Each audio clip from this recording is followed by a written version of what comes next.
Olha só, engraçado, o mercado financeiro ele vem mudando de ideia sobre esse assunto. Ali na década de 80, 90, até 80 anos 2000, existia um pensamento no mercado financeiro que seria negativo um líder com uma marca muito forte, porque poderia criar uma dependência entre a empresa e a figura daquele cara. Então existia uma resistência quase preconceituosa sobre isso. A gente tinha algumas exceções no mundo. Uma delas foi o Steve Jobs e o Bill Gates, naquele período da história. E muito maneira essa rivalidade. Sim, né? Exato. E o Bill Gates e o Steve Jobs chegou a ser demitido no negócio dele. Mas depois eles tiveram que recuar e dar o braço a torcer e trazer ele de volta. E aí ficava sempre a dúvida, caramba, a Apple depende do Steve Jobs? Sempre ficava aquela... A real é que todo negócio, sem exceção, depende do seu fundador até um momento. E essa dependência, ela não é negativa, ao contrário. Ela é condição para que aquele negócio passe por uma zona de arrebentação, digamos assim, onde é aquela zona mais crítica que a empresa pode desaparecer a qualquer momento. Então, um líder é o que faz a diferença. Todo líder fez a diferença no seu negócio até um ponto. O que é negativo é quando, depois de um determinado tempo, essa dependência ela se perpetue. Porque daí o que acontece? Esse cara morrer, esse negócio tá prejudicado. Então, é um primeiro sucesso para um líder fazer esse negócio acontecer. Depois, um segundo sucesso é ele fazer esse negócio acontecer sem a dependência dele. E a Apple conseguiu cruzar essa arrebentação.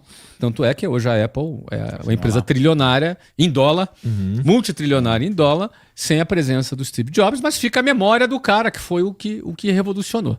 Agora a gente vive um momento diferente. Porque Steve Jobs e Bill Gates é quase como se eles tivessem uma licença poética para serem esses líderes e as outras empresas não. Agora, nessa creators economy, ou seja, na economia criativa da internet, já é admissível que líderes com presença forte, do ponto de vista público, sejam aceitos pelo mercado financeiro. E que isso não seja visto como um ponto negativo. O próprio Acimed, que você acabou de citar agora, acabou de receber um aporte do Fundo Soberano de Singapura, quando a gente sabe que o Adib e a Carla são presenças fortes e que movimentam a Acimed. Então, hoje, você vê Zuckerberg, você vê o Jeff Bezos, você vê, e dentre muitos outros dessa nova geração, tech, que mostrou que um líder, a personificação da empresa na figura de um líder, ajuda a vender. Isso não é negativo. E não existe, digamos assim, mais este preconceito. Agora, obviamente, continua sendo importante o líder também criar esse momento onde ele institucionaliza, ele despersonaliza o negócio e institucionaliza o mesmo negócio. É que daí isso hoje em dia que faz, é o papo que a gente fala assim, tanto de cultura, sabe? É o líder pega, o fundador pega, daí consegue construir uma cultura sólida dentro da empresa, onde todo mundo acaba tendo um pouco dele, refletindo ele nas tomadas de decisão, tudo. Deixa eu te fazer uma pergunta, Flávio, eu tenho uma teoria sobre isso, né? Não sei se faz sentido ou não, posso estar falando uma grande asneira aqui, mas por isso que é legal bater papo.